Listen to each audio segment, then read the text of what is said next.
प्रत्येक पितामाता जीवन में एमती एक समय आसे जितेबाला हस खुशी भरपूर थी घरटा हठात सुनसान लगे।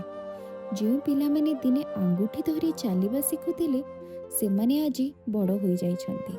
सेमाने निज जीवनर निष्पत्ति निजे नेउछन्ति एवं निज स्वप्न पछरे दौड़ुछन्ति। सेमानंकर एई नुआ बाट और नुआ लक्ष्य अनेक समय पितामाता अजଣା लगे। मनरे भय आसे, पिलामाने कौन आमठार दूरे जाउछन्ति, सेमानंको भल पाइबा कौन कमी गलानी। निजको नहीं मध्य संदेह आसे, मु कौन जड़े भल बापा बा माँ होई पारली नहीं। किंतु मने रखिबाको हेबो जे पिलामाने दूरे जाउ नाहंती, बरं निज गोड़रे ठिया हेबाको चेष्टा करूछन्ति।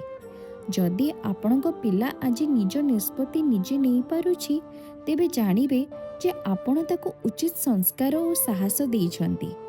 संतान को सबुबेले पणत कानी रे बांधी न रखी सेमानंको उपरे भरोसा रखिबा और आशीर्वाद देबा ही श्रेष्ठ भल पाइबा।